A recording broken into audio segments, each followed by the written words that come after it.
Le bouddhisme humaniste, l'intention première de Bouddha, par Vénérable Maître Xing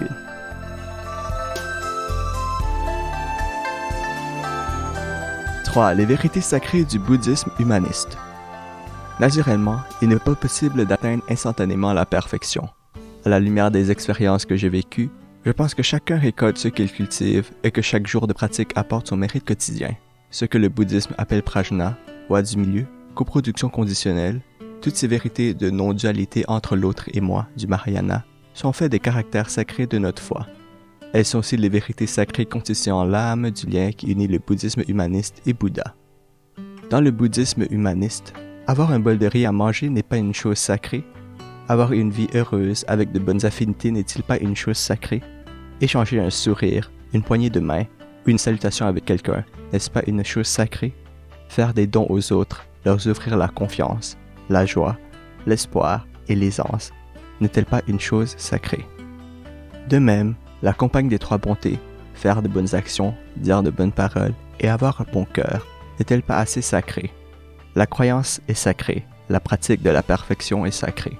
Si l'on parvient à purifier progressivement l'homme ordinaire pour en faire un sage, un saint, tel serait le mérite de la croyance sacrée. Ainsi, le bouddhisme humaniste, c'est le bouddhisme tel qu'en lui-même. C'est ce que Bouddha a dit aux hommes.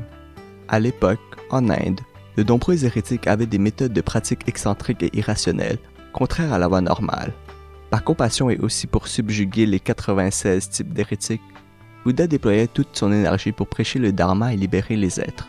Les résultats furent excellents, mais à cause des différences de pensée et d'habitude des êtres, il ne put les unifier. Le bouddhisme ne recommande pas la pratique de la volupté, car les joies et les passions excessives peuvent égarer l'homme.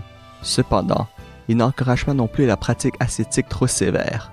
Même si l'ascèse peut gagner l'estime des gens, ce genre de vie glaciale n'apporte aucun intérêt à la société ni à la foule. Le véritable bouddhisme humaniste doit préconiser la doctrine de la voie du milieu et la coproduction conditionnelle, et c'est ce que Bouddha a enseigné et pratiqué.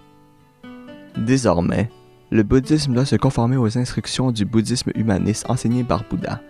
Comme il est dit, réussir l'homme, c'est acquérir la bouddhéité. Ne devient-on pas Bouddha quand on est illuminé?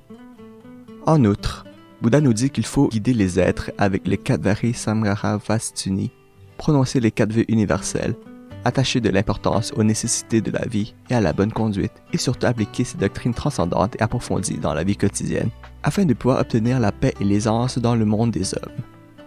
L'enseignement de Bouddha de toute cette période de vie consiste à nous apprendre la loyauté envers le pays, la piété filiale envers les parents et l'égalité envers tous les hommes. Le confucianisme et le taoïsme possèdent des principes similaires, mais ils sont superficiels et fragmentaires. Seul le bouddhisme va jusqu'au fond des choses et c'est pourquoi il peut porter seul la bannière et rester impérissable au fil du temps, dans le long du fleuve de la civilisation et de l'histoire de l'humanité.